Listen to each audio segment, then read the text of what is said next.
The ceiling fan in the library was still spinning when Samantha Sam Carrington vanished in the small town of Opelika, Alabama. It was a balmy August evening, the kind where the heat of the day lingers in the air long after the sun dips below the horizon. The town of Opelika, nestled quietly in Alabama, had always been a place where everyone knew everyone else's business, and the slow rhythm of Southern life created a sense of safety and familiarity. It was the kind of town where nothing much ever changed, and yet, on this fateful night, everything would. Samantha, known to everyone as Sam, was the heart of the community. A devoted mother to 2 teenage children, a friendly neighbor, and a pillar in her church, she was the kind of person who made others feel at ease. She had spent the day volunteering at the local library, sorting through old books, preparing for the upcoming school year. As the evening hours passed, Sam locked up the library, stepped out into the warm night, and began walking towards her car. Nothing seemed out of place. The small town was peaceful as always, and no one suspected that in a few short hours, everything would change. Her last words were to a neighbor across the street, "I'll be home soon, just running a quick errand." The sound of her footsteps echoed in the empty street as she made her way towards her silver sedan. The sun had just set, and the sky was painted in shades of deep purple and orange. She had no reason to feel uneasy. After all, this was Opelika, her home. But as she drove south on Highway 431, heading towards the outskirts of town, a sense of unease settled in the air, though she couldn't quite place it. It was then that a neighbor spotted her car, its taillights glowing faintly as it merged into the sparse evening traffic. That would be the last time anyone would see her. Hours later, when she still hadn't returned, her family began to panic. Sam's absence was uncharacteristic, and as the hours dragged on, worry turned into fear. By morning, the small town of Opelika was filled with whispers, the kind of fear that spreads quickly in a community where nothing ever goes wrong. The search began immediately, but what they found would forever change the course of this town's history. Detective Isaac Stone, a seasoned investigator who had been with the Opelika Police Department for over a decade, was the first to take charge of the case. He knew the town well, but even he could sense that this was different. This wasn't just a case of a missing person. This was something darker. Something that threatened the very core of the town's peaceful existence. As the investigation unfolded, it became clear that this wasn't going to be an ordinary case. The first clues were subtle: a broken lock on the back door of Sam's home, a purse left untouched on the kitchen counter, the faint smell of something unfamiliar lingering in the air. And then a small detail that would later prove to be crucial: Sam's phone, abandoned just yards from the library, still sending out faint signals, but the call was never answered. As Detective Stone reviewed the evidence, he couldn't shake the feeling that something was deeply wrong. A woman like Sam didn't just disappear without a trace. The people in Opelika knew that Sam had made enemies, but the list was short and none of it seemed to fit. The mystery deepened with each passing hour, as the small town slowly began to unravel. And so, the search for Samantha Carrington began. The town of Opelika, Alabama, wasn't just a place on the map, it was a living, breathing character in the story of Samantha Carrington's disappearance. Nestled between the rolling hills and thick woods of East Alabama, Opelika was a town where secrets were hard to keep and hard to find. With a population of just over 26,000, the people here knew each other's names, their families, and even their small idiosyncrasies. The streets, lined with oak trees and aging brick buildings, were quiet in the early hours of the morning, save for the occasional hum of a passing car. The small-town atmosphere was comforting to most, but on the night of Samantha's disappearance, it would become the backdrop for an unimaginable mystery. Opelika's charm was rooted in its simplicity. The town square, with its quaint shops and old-fashioned diner, was the heart of the community. It was the kind of place where people waved at each other from across the street, where the local postman knew everyone's names, and where people felt safe leaving their doors unlocked. But despite this picturesque image, there was a deep undercurrent of tension that no one had truly noticed until that night. The disappearance of Samantha Carrington would expose a side of Opelika no one had ever seen, a side that had long been buried under the familiar rhythm of daily life. Samantha, or Sam as she was known to everyone, had lived in Opelika for most of her life. At 42, she was a single mother of 2 teenage children, a role she cherished deeply. Her life revolved around her family and her community. She had worked for years as a librarian, spending most of her time in the town's small but well-loved library, which had become a sanctuary for children and adults alike. Her colleagues often described her as someone who could always be relied upon, someone who would drop everything to help anyone in need. Sam was a person who made others feel welcome, understood, and valued. Her children, Emily and Jack, had grown up in that library, often playing among the bookshelves as their mother worked. Sam had always made sure to maintain a close relationship with them, even though the strains of being a single parent were sometimes overwhelming. Still, she managed, with grace and resilience, to juggle her demanding job, household duties, and the constant responsibility of raising her kids. Her ex-husband, Darren Carrington, had always been part of her life, even if only in the background. Though their marriage had ended 5 years ago, the two remained amicable, if not always comfortable. Darren was a local mechanic, known for his short temper and volatile nature, but he still visited the kids regularly and helped with repairs around Sam's house. The relationship between Sam and Darren had always been complicated, but they had managed to co-parent, at least on the surface. But despite her seemingly perfect life, not everything in Sam's world was as it appeared. Beneath the calm exterior, there were deep currents of tension. Samantha had recently been planning a new chapter of her life, one that didn't involve her ex-husband, her demanding job, or the small-town life she had always known. She had been talking about moving to Birmingham for months, a change she felt she needed in order to find herself again. Her plans, however, had not been shared with many, and she kept them close to her chest. Her friends and family noticed her distant behavior, but they attributed it to the stress of balancing motherhood and work. In fact, it was a conversation with a close friend just days before her disappearance that revealed how much Sam was struggling. She had confided in her friend Maria that she was feeling overwhelmed by her life. "I feel like I'm stuck, Maria," Sam had said over coffee, her voice heavy with emotion. "I love my kids and I love this town, but I can't keep living like this. I need something more." Maria had tried to reassure her, telling her she was doing great as a mother and a friend, but Sam's eyes had betrayed her. There was a restlessness there, a longing for something beyond the confines of her daily routine. That conversation would remain etched in Maria's mind long after Sam vanished.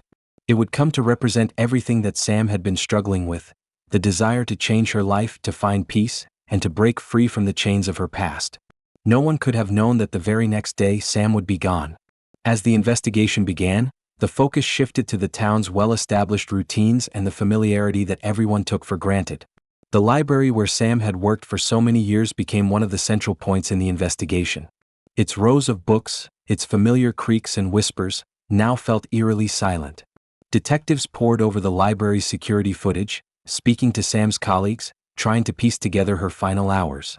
The weather that night was typical of Alabama in August, hot, thick with humidity and oppressive in its stillness. Yet, as the investigation wore on, the town of Opelika began to feel even heavier. It was as if the very air itself had become thick with the uncertainty of what had happened to Sam. The familiar was now unfamiliar, and the small town that had once felt so safe seemed like a place where anything could happen. The first night of Sam's disappearance was marked by a quiet kind of panic. No one knew where she was. Her children sat by the phone, waiting for their mother to return. Darren, Sam's ex-husband, paced around his house, his thoughts racing. Had she gone off somewhere? Had something happened to her? The unanswered questions gnawed at everyone's thoughts. Her absence had disrupted the peaceful rhythm of the town. It wasn't long before the authorities were notified, and the search for Sam began. Detective Isaac Stone, the lead investigator, was quick to assess the situation. He knew Opelika well. He had grown up there and had worked in law enforcement for over a decade. But even he could sense that something was off. This wasn't the usual case of a missing person. This felt different. The town's tranquility had been shattered, and the people of Opelika knew that this was something they hadn't faced before. The first few hours were crucial, and the police immediately began searching the areas Sam was known to frequent. They checked her house, the library, and even the familiar spots around town. However, there were no signs of a struggle. No obvious clues to lead them to where Sam might be. What had happened in those final moments before she disappeared? The investigation would soon reveal that the seemingly perfect town of Opelika had its own dark secrets, waiting to be uncovered. And as the search for Samantha Carrington unfolded, the small-town charm would slowly give way to a much darker reality. It was 10:30 p.m. on that fateful night when the first signs of something wrong began to surface. The peaceful town of Opelika, which had always felt like a safe haven, was now cloaked in a cloud of fear. Samantha Carrington, a beloved member of the community, was missing. The evening had unfolded like any other, with Sam finishing her shift at the library and heading home to what was supposed to be a quiet night. But when she didn't come back by the time her children were ready for bed, the worry began to settle in. It wasn't like Sam to be late, especially when she'd promised them she'd be home soon. At first, her teenage children, Emily and Jack, dismissed it as nothing more than a delay, perhaps an errand or something that kept her longer than expected. But as the hours wore on, unease began to creep into their minds. By midnight, Jack had already started texting his mother, but there was no reply. Emily, who had been closer to her mother than anyone else, sat by the phone, nervously checking the time. Something wasn't right. Sam always answered her messages. Emily knew her mother's routines better than anyone, and this wasn't part of them. The phone calls began soon after. First to friends, then to her ex-husband, Darren, who was woken from a deep sleep. At first, he too shrugged it off, thinking she had just lost track of time. But when no one heard from Sam by 1 a.m., Darren's tone shifted. His voice became tense, the edges of concern creeping into his words. The small, predictable life they had once shared now felt foreign, unfamiliar. At 2 a.m., Darren, along with Emily and Jack, decided to contact the police. Opelika had always been a place where people felt comfortable living their lives, their doors unlocked at night, their streets safe to walk. But now it felt as though the ground beneath them had shifted. The police response was swift. After all, this was a small town and every disappearance counted. Detective Isaac Stone, the lead investigator, arrived at the Carrington home within 20 minutes of the call. He was known for his methodical approach to cases, and his sharp instincts told him this wasn't going to be an easy one. "I've seen people go missing before, but something about this doesn't sit right," he said quietly to his partner as they stepped out of the patrol car. He had seen enough in his years as an investigator to know that there was a difference between someone simply being late and someone actually being taken. The first thing that caught Detective Stone's eye was Sam's car. It was still parked in front of her house. No signs of a struggle. No signs of anything out of the ordinary. The front door was locked and the lights were off inside. But it was the absence of Sam that spoke volumes. Stone's mind raced through possibilities. Did she leave on her own accord? Was it a medical emergency? Could something worse have happened? There was only one way to find out. They would have to retrace Sam's steps. But the clock was ticking. The town of Opelika, normally so peaceful and predictable, was now a hive of activity. Word spread quickly through the tight-knit community. People whispered in hushed voices in the grocery store, exchanged worried glances at the local church, and kept their children close. It was as if everyone knew something terrible had happened, even if they couldn't yet put their finger on it. The local news stations were quick to pick up the story, sending reporters to the Carrington house by morning. By noon, the entire town was buzzing. People had already started gathering at the library where Sam had worked, and neighbors began searching nearby woods and the streets she frequently walked. But there was no sign of her. The search began to feel like a futile effort, and the more they searched, the more questions arose. Where had Sam gone? How had she just disappeared without a trace? As the day stretched into evening, the community began to brace itself for the worst. Detective Stone, who had initially kept his emotions in check, now found himself feeling the weight of this case in a way he hadn't anticipated. Opelika wasn't just his town, it was his life. His family lived here. His friends were here. Sam was a person he knew. And she was gone. Emily, sitting on the front porch, stared into the distance, her face pale, her eyes red from hours of crying. Her younger brother, Jack, stood nearby, but his face was blank, frozen in shock. The two of them couldn't quite comprehend what was happening. Their mother, the woman who had always been their safe place, their rock, was now missing. And they had no answers. No explanations. Only a deep, gnawing sense of dread that something terrible had happened. By evening, police had begun canvassing the neighborhood, knocking on doors and asking anyone who might have seen something. No one had, at least not yet. A few neighbors reported hearing strange noises the night before, but nothing concrete. The first lead came when Detective Stone questioned Sam's ex-husband, Darren. Darren had spent several hours searching the area around the Carrington home, driven by the fear that something terrible had happened to his children's mother. He seemed genuinely concerned, but his behavior was erratic, his responses sometimes overly defensive. It wasn't the first time that detectives had encountered a distraught ex-spouse who wasn't as innocent as they seemed. But Stone wasn't ready to make any conclusions yet. He had seen suspects hide in plain sight before. And in the quiet towns of Alabama, secrets often simmered under the surface. The community watched as the investigation unfolded, each hour deepening the mystery. The more the police dug, the less they seemed to find. The town was gripped by a growing sense of fear, and the people of Opelika were left asking one question. What had happened to Samantha Carrington? The morning sun broke through the overcast skies, casting long shadows over the town of Opelika. By this time, the entire town had come to a halt. People walked the streets with troubled expressions, whispers exchanged in every corner of town. The disappearance of Samantha Carrington had set the entire community on edge. In the small hours of the morning, when the reality of the situation had begun to sink in, the Opelika Police Department was already hard at work. The search had escalated. Now the investigation had to begin. Detective Isaac Stone had worked in Opelika for over a decade, and he had seen his share of cases, both mundane and shocking. But nothing had prepared him for the eerie feeling that had settled over the town. This wasn't just a case of a missing person. This felt like a storm brewing, a dark shadow stretching out over a place where people rarely thought of such tragedies. Samantha Carrington, a well-loved and respected woman, had vanished without a trace. Stone began his investigation by retracing Samantha's steps from the night she went missing. He started with the library where she had worked earlier that day. The building had an old, rustic charm to it, with creaky floors and a faint scent of paper and ink. Stone's eyes scanned the place as he walked through, looking for any sign that might have been overlooked. He spoke with the other librarians who confirmed that nothing unusual had occurred during Sam's shift. She had seemed her usual self, calm, friendly, and focused. But then he caught a break. One of Sam's colleagues mentioned that she had been acting a little differently over the last few weeks. More distant, more quiet, like she had something weighing on her mind. They weren't sure what it was, but it was enough to make Stone curious. From there, Stone moved to Sam's house. The front door was locked, but it was clear that she hadn't been home that night. The police had already dusted the house for fingerprints and taken evidence, but no conclusive leads had emerged. The house, much like the library, seemed untouched, as if Sam had simply vanished into thin air. The next stop was to question the family, starting with Sam's ex-husband, Darren. Darren had been one of the first to express concern when Sam didn't return home, and his involvement with the investigation was unavoidable. He had been divorced from Sam for 5 years, but they still had a close relationship for the sake of their children, Emily and Jack.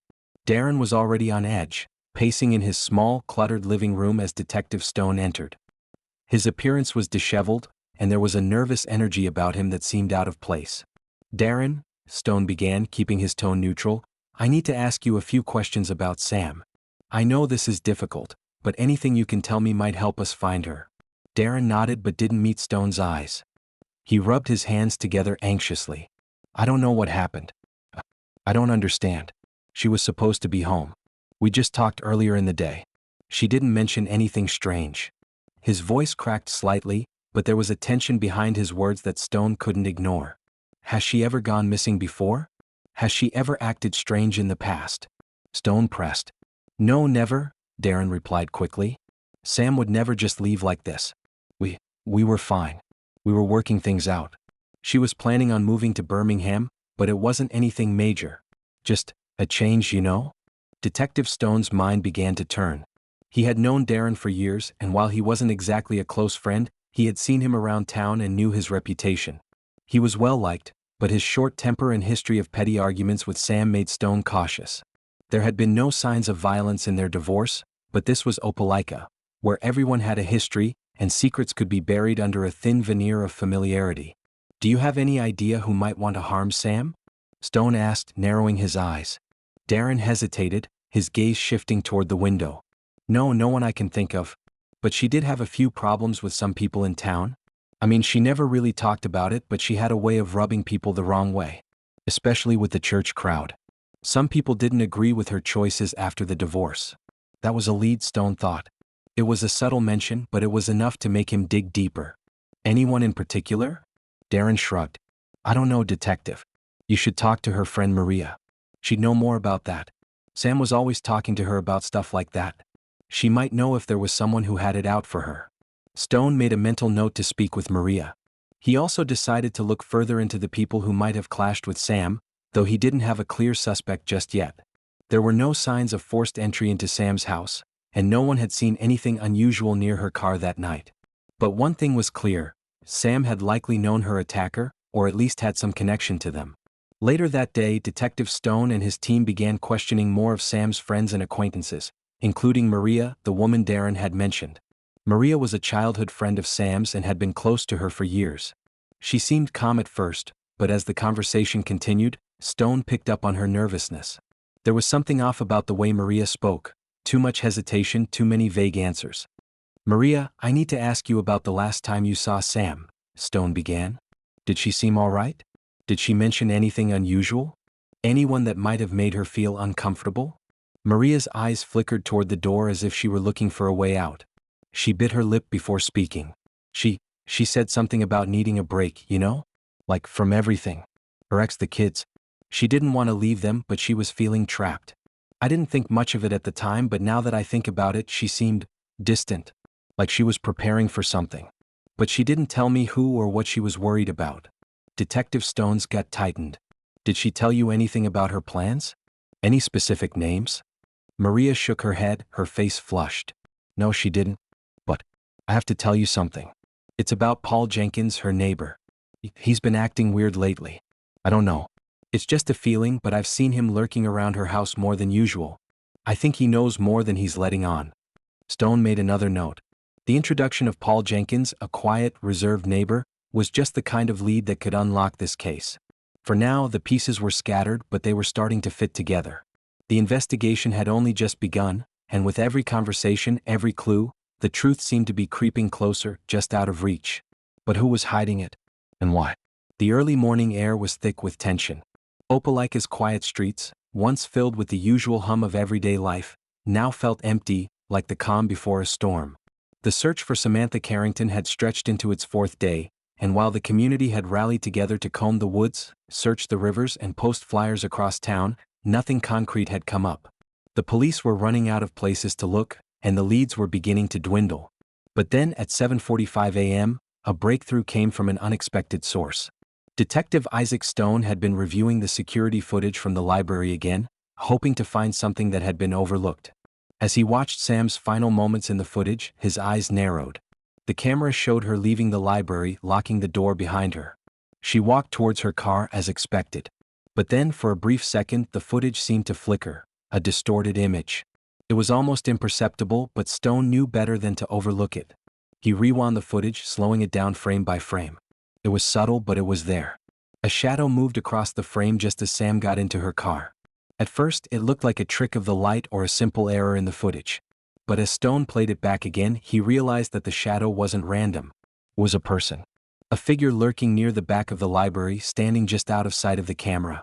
The figure was wearing a dark jacket, and their face remained obscured. Stone's heart skipped. This was the lead he'd been waiting for.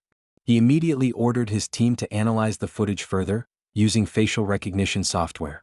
They found the individual's outline, but it wasn't until the following morning that they had a name. Paul Jenkins, the neighbor Sam had known for years. The man who had been so quiet and distant, the one who had been acting weird, according to Maria, now had a direct connection to the case. It was the break they had been waiting for, but it also raised more questions than answers. Paul Jenkins had always been a bit of a loner. He kept to himself, rarely interacting with anyone in the neighborhood except for the occasional passing wave. He worked as a mechanic at a small shop on the outskirts of town. By all accounts, he was an average man until now. Detective Stone's gut told him there was more to Paul than met the eye. By 10:30 a.m., Stone and his team were at Paul Jenkins' house, ready to confront him. His modest home was tucked away behind a thick line of trees, far from the busy streets of Opelika. The house was dark, but Stone could see movement through the curtains. The man was home. Stone knocked on the door, his breath steady but his heart raced. After a long moment, the door creaked open, revealing Paul Jenkins standing in the doorway. His face was pale, and his eyes darted around nervously as though he had been expecting the visit. "Paul Jenkins?" Stone asked, his voice firm but calm. "Yes, that's me," Paul replied, his voice low and shaky. He wiped his hands on his jeans as if trying to shake off the nervous energy that enveloped him. "Is there something wrong?" "We need to talk to you about Samantha Carrington," Stone said. "Can we come inside?" There was a long pause before Paul stepped back, allowing the officers to enter. The house was sparse, with only the essentials, old furniture, tools scattered across the living room, and the smell of motor oil lingering in the air. Stone could feel the tension in the room, but he didn't show it. He was here for answers. "I heard she was missing," Paul said, his voice trembling slightly. Is she okay?" "We don't know yet," Stone replied. "But we need to ask you a few questions. Where were you last night, Paul? Did you see Samantha leave the library?" Paul shifted uncomfortably, looking at the floor. I didn't see her leave. I was at home all night." Were you near the library at any point last night? Stone pressed. Paul's eyes darted to the side, avoiding Stone's gaze. No, I wasn't. I did go out for a walk, but that was much later. Maybe around 9:30. Stone's instincts were screaming. Paul was lying, or at least withholding something. You know, Paul, we have security footage from the library. It shows someone standing near the back of the building just as Samantha was leaving. We've reviewed it and it's you. Paul froze, his face turning pale. Sweat beaded on his forehead as his lips trembled. I don't know what you mean, he said quickly, his voice cracking. Stone took a deep breath, his suspicion growing with every passing second. You were there, Paul. You were watching her. What happened after that? What did you do? Paul hesitated, his eyes darting between Stone and the floor. Then, in a whisper, he spoke. I didn't mean to. I just wanted to talk to her. I wanted to explain. She never understood. She never knew how I felt about her. The confession, though incomplete, sent a shiver down Stone's spine. Paul Jenkins had been watching Sam. But why?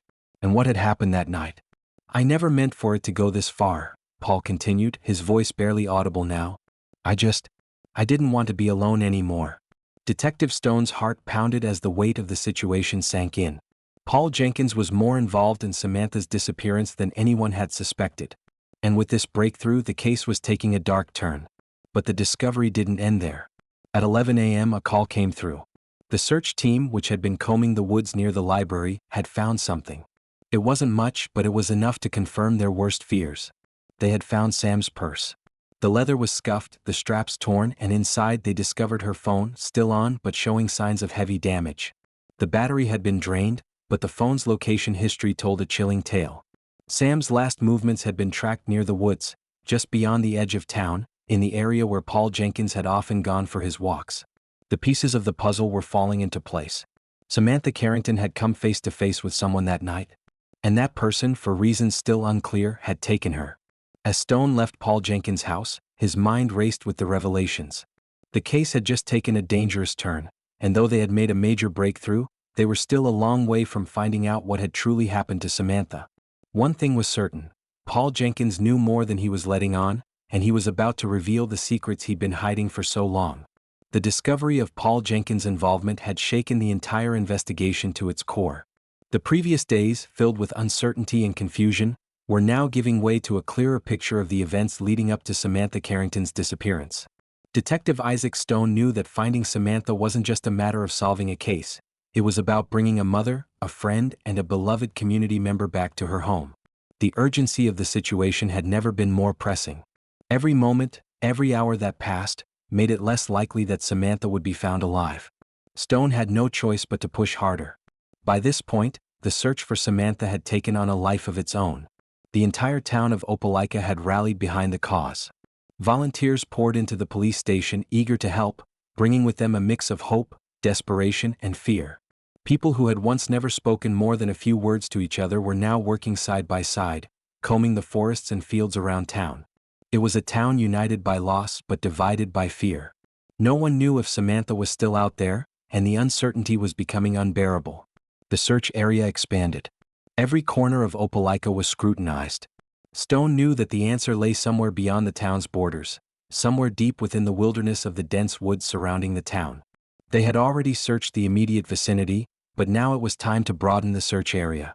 Stone called in additional resources, including K-9 units and search teams from surrounding counties. The case had become more than just a local issue. It had become a public spectacle. The media was covering every development, broadcasting live footage of volunteers with flyers, helicopters flying overhead, and news anchors speculating about the fate of Samantha Carrington.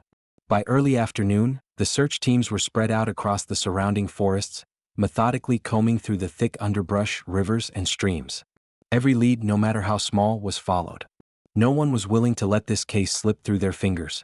Detective Stone was at the center of it all, directing operations from the police command center set up in the town hall. The tension in the air was palpable. He could feel the pressure mounting, not only from the public but from the clock ticking relentlessly against them. Every hour that passed was another hour Samantha could be lost, another hour that brought them closer to the edge of despair. As Stone paced back and forth in the small command center, his mind ran through every possible scenario. Paul Jenkins had admitted to being in the area, but he had denied any involvement beyond simply wanting to talk to Samantha. But Stone knew better. The discovery of her purse, found discarded in the woods, had been a critical breakthrough. And the fact that Paul had been at the scene made it all the more suspicious. Stone wasn't ready to close the book on Paul just yet. There was still something he was hiding. At 3 p.m., a call came in that would change everything. The search teams had found something significant, a piece of evidence that had been overlooked in the earlier search efforts. Deep in the woods, near the edge of a secluded creek, a group of volunteers had stumbled upon a set of footprints. The muddy trail was faint, but it led to a small clearing, where another shocking discovery was made: Samantha's jacket. It was torn as though it had been hastily discarded, and it was stained with something that looked like blood. The news spread like wildfire, sending ripples through the command center and the search team. The jacket was the first solid evidence that something violent may have occurred, and it sent a chill down everyone's spine. This wasn't just a case of someone walking away, it was something far more sinister. Stone felt a tightness in his chest as he stared at the photos of the jacket, taken from the search site. The bloodstains were a stark reminder that the case had taken a darker turn. There was no longer any doubt: Samantha had been harmed.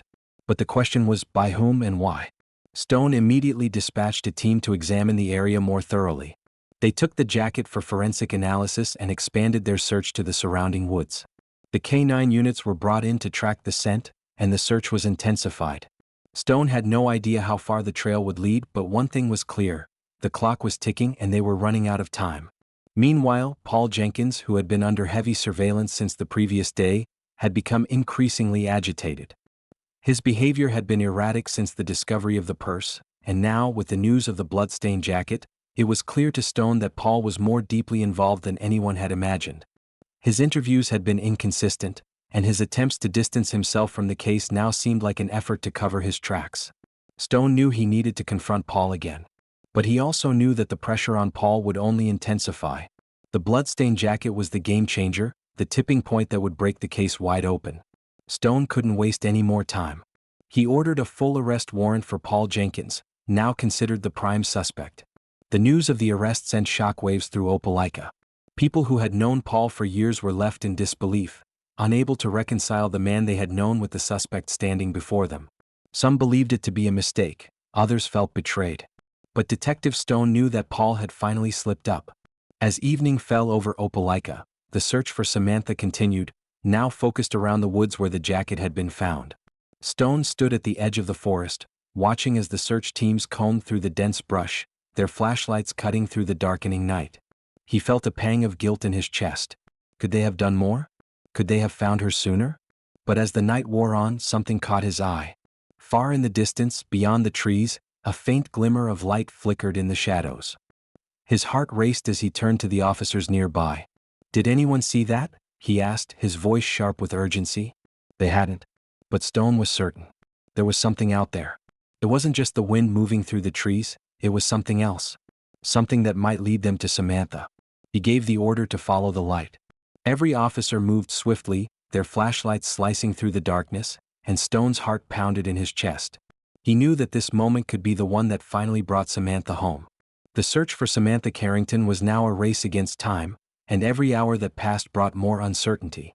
The case had already taken a dark turn, and with each new discovery, it seemed like the truth was being slowly pulled from the shadows.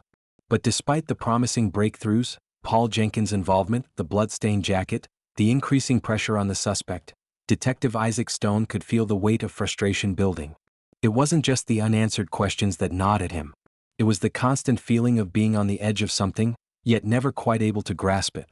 Every lead seemed to fizzle out, every clue failed to connect, and every new piece of evidence only raised more questions.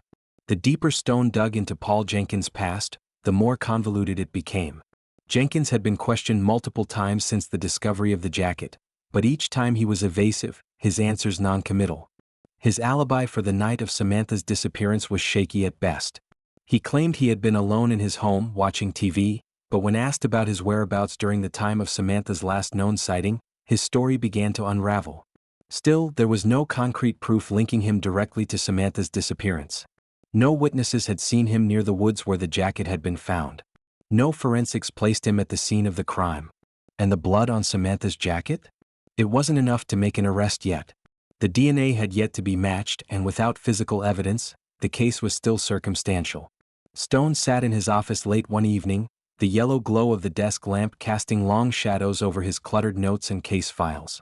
His fingers hovered over the phone, hesitant to make the call. The team had been working tirelessly for days, but the breakthroughs were becoming fewer and further between. Every moment spent chasing down dead ends felt like a waste. And the pressure was mounting, not just from the media and the public but from the families, the friends, and the community that depended on him to find answers. He leaned back in his chair, rubbing his eyes. A sharp knock on the door broke his reverie. Detective Stone? One of his officers, Officer Taylor, stepped inside, holding a file in her hand. Stone glanced at her wearily. "What's the update, Taylor?" "We've received the DNA results from the jacket," she said, placing the folder on his desk. "It's not a match for Paul Jenkins. The blood on the jacket doesn't belong to him. In fact, it's not even from a man, it's female." Stone felt his stomach drop. His first instinct was to feel relief. Paul Jenkins had at least been cleared of some suspicion, but it quickly turned to dread. Another woman's blood? That was a lead, yes, but it also raised a disturbing question. Whose blood was on Samantha's jacket? And why was it there? It only meant that someone else had been involved, someone they hadn't even considered yet. "We're going to need to revisit the evidence," Stone said, standing up from his desk. His mind was racing. This doesn't make sense. Who else was near that area? Someone else has to be involved. As the investigation continued, new challenges emerged. The police had scoured the woods, the rivers, and every possible place where Samantha could have been, but the terrain was vast. The search area had become so wide that it was nearly impossible to pinpoint where she could be. Volunteers, now growing weary and disheartened, began to dwindle, and soon the search parties were a fraction of what they had been just a few days ago. Time was slipping away. Stone knew that without new evidence, they would have to rely on old-fashioned detective work, talking to witnesses, re-interviewing suspects, and tracking down every lead, no matter how small. The difficulty, though, was that many of the people in Samantha's life, her ex-husband, her friends, even the quiet neighbor, had all begun to act strangely. It was as if they knew something that they weren't saying. Maria, Samantha's longtime friend, had been particularly hard to pin down. At first, she had been cooperative, offering what little she knew, but as the investigation progressed, Maria's story began to shift. She had mentioned Paul Jenkins in passing, but when Stone went back to her, she became more evasive, her answers less direct. Maria's eyes would dart around the room, her body tense as if trying to hide something. Had she known more than she had let on? Was she afraid of implicating someone she cared about? The uncertainty surrounding her responses made Stone uneasy. He had a gut feeling that she was hiding something, maybe not out of malice but out of fear. Stone pressed her again, asking her if she had seen anything unusual in the days leading up to Samantha's disappearance. Maria hesitated, then shook her head. "Nothing unusual," she repeated. "But she did tell me about something a few days before she went missing. She said she had an encounter with someone. Someone who made her feel uncomfortable." "Who?" Stone asked, leaning forward. "Who was it?" Maria paused, her lips trembling. "I don't know. She didn't say. She said she didn't want to get involved with it. She didn't want to make a big deal." Stone's mind raced. If Samantha had been trying to avoid someone, had she feared them? Was that the person responsible for what had happened to her? And if so, why had no one mentioned this sooner? Maria had withheld crucial information, and now it was beginning to feel like the walls were closing in. But the setbacks didn't end there. A week into the investigation, Stone received a phone call from a local reporter. "Detective," the reporter began, "we've just received a tip about a man who was seen with Samantha the night she went missing. He was seen in the area of the library. He's not from around here. Do you know anything about him?" Stone's heart raced again as the reporter described the man. His description didn't match anyone Stone had previously considered a suspect. A stranger. Someone new. Someone they hadn't yet uncovered. But as Stone reviewed the case again, the frustrating reality set in. They were chasing shadows. With each new lead, there was always another roadblock. The clock was ticking, and with every passing day, Samantha's fate seemed more distant, more impossible to uncover. As the days stretched on, Detective Isaac Stone could feel the investigation slowly slipping from his grip. The missing person case that had begun with such a clear sense of urgency now seemed to be spiraling into a web of confusion, contradictions, and unsettling revelations. It wasn't just the search for Samantha Carrington that had become complicated, It was the mounting pressure to keep the public calm and hopeful when every new lead seemed to lead them in circles. But then, just when Stone thought the case had plateaued, something happened that would change everything. It came on a Tuesday afternoon, the sky over Opelika heavy with rain. Stone had just finished another round of interviews with the Carrington family, trying to uncover any forgotten detail that could lead them to Samantha. Emily and Jack were exhausted, their faces pale from the sleepless nights, and the strain was evident in their voices. Darren, too, seemed increasingly agitated, his patience fraying as the days wore on. There was a desperation to his words, an edge that hadn't been there before. It was during this tense moment that a call came into Stone's office. "Detective, you need to get down here," Officer Taylor said urgently. "We've got something." Stone's stomach churned with a mixture of dread and anticipation. The team had been scouring the woods again, focusing on areas they hadn't covered before, but so far, nothing of significance had turned up. "What have you got?" he asked, already reaching for his coat. "It's about Paul Jenkins," Taylor said, her voice shaking slightly. "We've got his vehicle on surveillance footage from the night of Samantha's disappearance. We knew he was near the library, but we just got confirmation from a nearby gas station. His car was there. But that's not all. We just found a second vehicle." Stone's heart skipped a beat. "A second vehicle? Whose?" The answer came as a shock. "It belongs to a man named Victor Ellis. He's new in town. We don't have much on him yet, but the vehicle matches the description of one seen near the woods where we found the jacket." Victor Ellis. The name sent a jolt of recognition through Stone's mind, but he couldn't place where he'd heard it before. Regardless, this was a lead. The connection between Jenkins and Ellis was something that had been overlooked in the rush to piece together the case. But now, as the pieces began to fit together, a chilling realization washed over Stone. He drove to the gas station, the rain hammering down on the windshield as he raced through Opelika's slick streets. The air felt heavy, laden with the promise of something unsettling. Stone had faced many dark moments in his career, but this case felt different. It was as if he was approaching a point of no return, where everything would change forever. When he arrived at the station, Officer Taylor met him at the front. "This is where things get strange, Detective," she said, her voice low. "The footage from the gas station shows both Jenkins and Ellis near the same time. They didn't interact, but both cars were parked near the same stretch of highway, just moments after Sam's car was seen heading out of town." Stone's pulse quickened. Paul Jenkins and Victor Ellis had been together at the same location, just after Samantha disappeared. The implications were undeniable. At first, Stone had suspected Jenkins, but now, with Ellis entering the picture, everything he had thought about the case started to crumble. Was there a connection between these two men? And if so, what was it? What had they done together, and why had they both been near the scene? His mind raced as he reviewed the footage on the small monitor in front of him. Both vehicles were clearly visible, Jenkins' weathered truck and Ellis' newer model sedan. There were no direct interactions between the two men, but the timing was too precise to ignore. They had both been in the same area at the same time. Stone's gut told him this was no coincidence. These two men knew something. Together, they might have been involved in something far more dangerous than a simple disappearance. But what could tie them together? And what had they been hiding? Just as Stone was about to call in the team for a more thorough search of Ellis' residence, another call came through. This time it was from the lab. "Detective, we've received the results from the blood analysis on the jacket," the voice on the other end said. "We've confirmed that the blood is not just from any woman, it's Samantha Carrington's blood." Stone's heart sank as the truth finally hit him. The blood on Samantha's jacket was her own. It was no longer just a case of a missing person, it was now a case of a violent crime. Someone had attacked Samantha, and the search for answers had just taken a much darker turn. "Where is she?" Stone whispered to himself. The realization hit like a punch to the gut. Samantha had been attacked and she was likely still out there, in danger. But where? The clock was ticking, and the weight of the investigation pressed down harder than ever. As the team mobilized to track down Victor Ellis, Stone's thoughts kept racing back to the question that had plagued him from the very beginning. Why had this happened? Was it personal? Or was it part of something far more sinister? There were no easy answers, only more questions. And the more Stone uncovered, the darker the path seemed to get.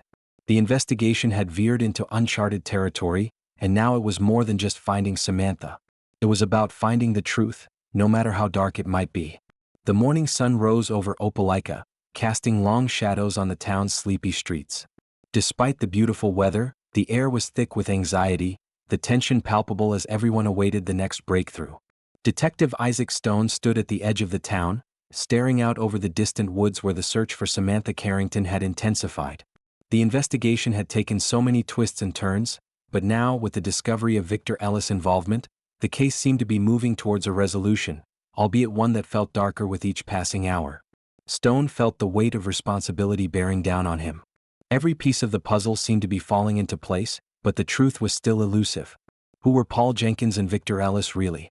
What connection did they have to Samantha's disappearance, and what was the real story behind the bloody jacket? Every answer led to more questions. Stone could sense the end of the road was near, but it was shrouded in shadows.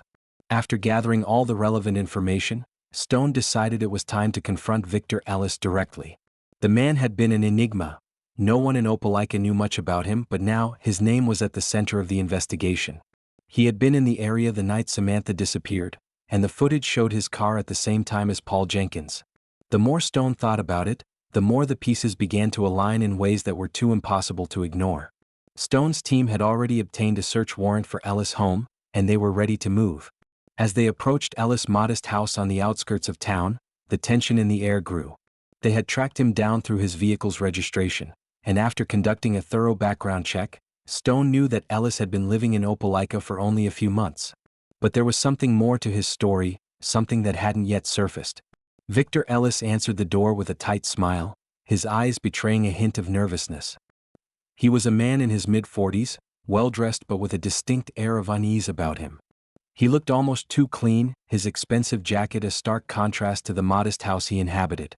"Detective Stone, I was expecting you," Ellis said, his voice smooth, yet there was a flicker of something, anxiety or maybe guilt, just beneath the surface. "I understand you've been looking into my involvement with Samantha Carrington." Stone's mind raced. Ellis was aware of the investigation and seemed almost prepared for this confrontation. But that didn't explain his role in it. "We need to talk about that night, Victor," Stone said, stepping inside. "You were seen near the woods where Samantha's jacket was found. We also have you on footage near the library just after she left. You were there when she disappeared. Now we need to know why." Ellis stiffened, his eyes narrowing slightly. "I've already told you, Detective. I don't know anything about Samantha's disappearance. I've never heard her." Stone studied him for a moment. He wasn't sure whether Ellis was lying or simply trying to avoid the inevitable, but his gut told him there was something hidden beneath his calm demeanor. "You knew her," Stone pressed. "You were near the library when she left. Your car was at the scene. There's no denying that. And now the blood on her jacket? We've traced it back to her. She was attacked, Victor. And your story isn't adding up." Ellis remained silent for a moment, his fingers gripping the edge of his kitchen counter. His jaw tightened as if struggling to keep composure. Then, in a low voice, he finally spoke. "All right," Ellis said, his eyes flicking towards the door as if checking if anyone was watching. "I'll tell you what happened, but you need to understand something first. This wasn't supposed to go this far." Stone listened closely, every word heavy with meaning. "It was supposed to be simple," Ellis continued, his voice shaking slightly. "I didn't mean for it to escalate. But Sam never understood. She didn't understand what I was trying to do. I thought if I could just make her see me, she'd listen. She had everything I wanted, everything I needed. I didn't want to hurt her. I just needed her to understand." Stone's heart pounded in his chest as the pieces began to fall into place. He had suspected that there was something more between Samantha and Ellis, but he hadn't been prepared for this. "What do you mean by that?" Stone demanded, trying to keep his voice steady despite the sudden rush of adrenaline. Ellis' face contorted with a mixture of frustration and regret. I was in love with her," he said, his voice faltering. "I had been for a long time. But she didn't want me. She never saw me like that. She didn't understand how much I cared. So when she started talking about leaving, about moving away with her kids, it was the breaking point for me. I couldn't let her go. I couldn't lose her." Stone's mind spun. Victor Ellis had been obsessed with Samantha, and when she'd made plans to leave town, he had snapped. The idea of her moving away was more than he could bear. He had resorted to violence. Stone felt sickened by the realization, but he knew this was the moment of truth. "So you took her that night?" Stone asked, his voice low with disgust. "You hurt her and then you left her out there in the woods?" Ellis' face turned pale, and his shoulders slumped as if the weight of the confession had finally broken him. "I didn't mean for any of this to happen. I thought maybe if I could just talk to her, make her understand." But when I saw her trying to leave, I just lost control. I didn't think about the consequences. Stone took a deep breath, the gravity of the situation weighing heavily on him. He had cracked the case wide open, but the revelations were more disturbing than he could have imagined. At that moment, Officer Taylor burst into the room, her eyes wide with urgency. "Detective, we found something." Stone turned sharply. "What is it?" "We found a body," Taylor said, breathless. "We've located Samantha Carrington." The words hit like a physical blow. Stone's heart sank. After days of searching, after chasing every lead, they had finally found her. But the outcome was not what he had hoped. He stood frozen for a moment, the world around him spinning. Samantha had been found, but it was too late. "Where is she?" Stone asked, his voice barely a whisper. "She's in the woods near the creek," Taylor replied. "We've already called for the coroner. We need you there immediately." Stone nodded, his mind already racing. They were closer than ever to closing the case, but the discovery of Samantha's body meant that the investigation was about to take an even darker turn. Victor Ellis was going to be arrested for her murder, but what else had he been hiding? As Stone left Ellis' house, the weight of the case hung over him. They had solved the mystery of Samantha Carrington's disappearance, but the truth had come at a cost, one that would haunt the town of Opelika for years to come. The world seemed to stop as Detective Isaac Stone stood in the cold, murky woods, staring down at the lifeless body of Samantha Carrington. She was found near the creek, her body carefully hidden beneath the underbrush, as though someone had tried to conceal their crime. But nature, in all its relentless force, had revealed the truth. The truth that Samantha, the woman who had been a mother, a friend, and a beloved member of the community, was no longer just missing, she was dead. Stone's chest tightened with the weight of the revelation. They had found Samantha, but the victory felt hollow. The entire town of Opelika, once filled with hope and anxiety, now found themselves plunged into grief and disbelief. What had started as a search for a missing person had now become a murder investigation. And with that, everything had changed. The police officers and forensic teams had already started processing the scene. The area was cordoned off, and the sounds of activity were drowned out by the deafening silence that followed Stone's every step. He couldn't stop replaying the events in his mind. The confession from Victor Ellis had come too late. They had found Samantha's body, but not before her final moments had been stolen from her, and not before her murderer had already begun to slip through the cracks. Stone had just finished confirming the details of the scene when Officer Taylor approached, her expression solemn. She handed him a folder with the results of the autopsy. "She was strangled," Taylor said, her voice tight. "And based on the time of death, it looks like she was killed within hours of being abducted." The pieces fell into place. Ellis had confessed to taking Samantha the night she disappeared, but now the details painted a clearer picture of the brutality that had been hidden beneath his calm exterior.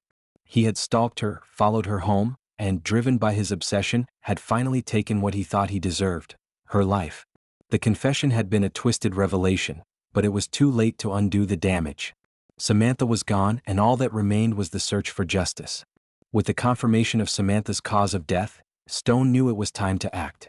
He had enough to bring in Victor Ellis for questioning, but the arrest was something he had to do carefully. They couldn't afford to make a mistake. The pressure from the community, from the media, and from the grieving family was too great. At 4 p.m. that same day, Detective Stone and his team approached Victor Ellis' house once again. This time the stakes were higher. The man who had been so calm, so collected in his previous interviews, was now a full-fledged suspect in the murder of Samantha Carrington. Stone could feel the heaviness in his chest as they walked up to the door. This was the moment they had all been waiting for, but it was also the moment that would change everything for everyone involved. Ellis opened the door without hesitation, his face pale but composed. The familiar tightness in his posture was gone, replaced by an eerie calmness. It was almost as if he had been expecting this moment all along. "Victor Ellis, you are under arrest for the murder of Samantha Carrington," Stone said, his voice firm and unwavering. "You have the right to remain silent." Ellis blinked, his eyes wide in shock. For a brief moment, Stone thought he saw a flicker of something: regret, fear, or maybe realization. But it passed quickly, replaced by a thin, knowing smile. "I don't know what you're talking about," Ellis muttered, his voice almost too calm. "I already told you everything." But Stone wasn't fooled. Ellis had already admitted to being obsessed with Samantha, to watching her from afar, and to his twisted feelings toward her. Now the truth was coming to light. And as the officers moved in to handcuff Ellis, it was clear that this wasn't just a case of a troubled man spiraling into violence. It was the case of a cold-blooded killer. The arrest was swift. Ellis was taken into custody without resistance, his face unreadable as he was escorted out of his house. The quiet town of Opelika, which had been living in uncertainty and fear for so long, was now forced to confront the truth. Samantha Carrington, a woman who had been loved by many, was gone. But at least now her murderer was finally being held accountable. As the news spread through Opelika, there was a strange mix of relief and sorrow. The town had always prided itself on its closeness, its sense of safety, and its community spirit. But the reality of Samantha's death shattered that illusion. People who had known her for years now had to come to terms with the horrifying fact that the person responsible for her death had lived among them. For Emily and Jack, the pain of losing their mother was unbearable, but the knowledge that the person who took her life was behind bars brought a sense of justice, though it did little to ease the ache in their hearts. Darren, her ex-husband, was a man broken by guilt and grief. He had always struggled with their divorce, but now, in the wake of her murder, it was as though he had lost a part of himself. And then there was Maria, Samantha's best friend, who couldn't help but wonder if she had missed something, anything, that could have prevented this tragedy. Had she noticed the signs of Victor Ellis' obsession with Samantha? Had she failed to see the danger lurking just beneath the surface? The guilt weighed heavily on her. Detective Stone, though relieved that the case had reached its conclusion, couldn't help but feel the weight of it all. He had solved the case, yes, but the cost had been high. Opelika would never be the same. And Samantha Carrington would never walk through those familiar streets again. The arrest of Victor Ellis was the end of the road for the investigation, but it was only the beginning of the town's healing. For Samantha's family, for the community, and for Detective Stone, the journey ahead was uncertain. The town would rebuild, the memories would fade, but the scar left by this tragedy would always be there, hidden beneath the surface of this quiet town. The days following Victor Ellis' arrest were filled with a mixture of emotions: relief, grief, confusion, and a sense of deep loss. The entire town of Opelika, once tranquil and unassuming, was now forever marked by the events that had unfolded in their midst. While justice had been served with Ellis' capture, the scars of Samantha Carrington's death would linger long after the media cameras had left and the funeral services had passed. Detective Isaac Stone sat quietly in his office, staring at the evidence folder on his desk. The case had been solved, but the weight of it remained. He had uncovered the truth, exposed a killer, and brought closure to a grieving family, but something felt incomplete. The town he had known for years would never be the same again. He could already feel the subtle shift in the air, the way people looked over their shoulders now, the whispers that filled the grocery store aisles, the lingering unease. The arrest of Victor Ellis had brought a brief sense of justice, but it did little to fill the void left by Samantha's absence. She had been a vital part of the community, a woman who had touched many lives. Her warmth, her kindness, and her unwavering commitment to her family had made her a beloved figure in Opelika. To lose her so violently had shaken the very foundation of the town, leaving behind a deep ache that couldn't be easily soothed. For Emily and Jack, the pain of their mother's death was unimaginable. They had lost more than just a mother, they had lost a constant, a guiding force in their lives. In the days following the arrest, they sat with their father, Darren, as they made funeral arrangements. The tension between them was palpable, but there was an understanding that transcended words. They were grieving, but they were also trying to make sense of their shattered world. The funeral service was held a week later, in the same small church where Samantha had volunteered countless hours. The pews were filled with mourners, friends, family, and neighbors who had known and loved her. The air was thick with sorrow, but there was also a sense of solidarity. Opelika had lost one of its own, and they had come together to honor her life. The service was a mixture of tears, fond memories, and the faint hope that somehow through the pain the town could begin to heal. Darren stood at the pulpit, his voice cracking as he spoke about the mother of his children, the woman he had once loved.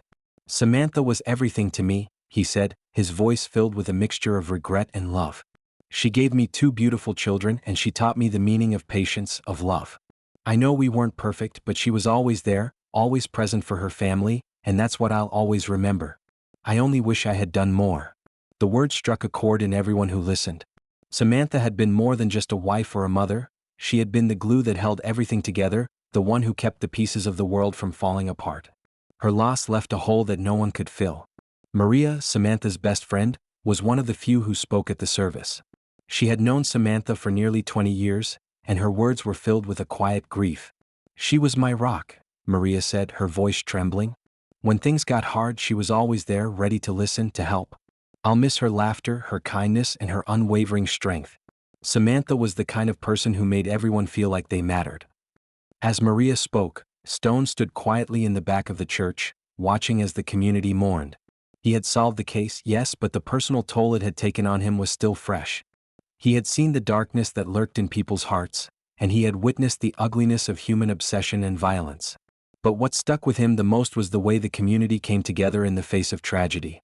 Opelika might never fully recover from this loss, but the bonds that had been forged in the wake of Samantha's death were something Stone knew would last. The days after the funeral were filled with reflection. For some, there was relief that the case was closed, that justice had been served. But for others, the sense of closure was elusive. The impact of the murder stretched far beyond Samantha's immediate family. The entire town had been affected by the brutal act, and the damage done would take time to heal. Detective Stone, in his own way, tried to move forward. He knew the case would stay with him as so many others had. He had seen people at their best and their worst. He had uncovered the darkest corners of Opelika, but he had also witnessed the strength of the community as they came together to support one another. It was a bittersweet victory. As for the Carrington family, they were left to rebuild. Emily and Jack, though still deeply affected by their mother's death, had a new sense of determination. They were surrounded by a community that supported them, and though they couldn't replace their mother, they could honor her memory by living their lives the way she had lived hers, kindly, with love and resilience. Darren, too, found a sense of purpose in his grief. He had been a flawed husband, a man who had failed in many ways, but now, with the weight of his mistakes behind him, he was ready to step up as a father. He would raise his children in Samantha's memory, teaching them the values she had instilled in them, the same values that had made her so beloved to everyone who knew her. As the days passed and the investigation closed, Opelika slowly began to heal. The dark clouds of grief began to lift, but the scars remained. The town would always remember Samantha Carrington, and while the pain would never fully go away, life had a way of moving forward. It had to. For the Carrington family, for the town, and for everyone whose lives Samantha had touched. And Detective Stone? He would carry the memory of this case with him forever. He had solved the mystery, but the emotional cost was something no amount of justice could ever fully repay. As he looked out over Opelika one last time, the sun setting behind the hills, Stone knew that the town would eventually heal. But it would take time. It would take patience. And most of all, it would take the strength of a community that had endured its darkest days and found a way to move forward together.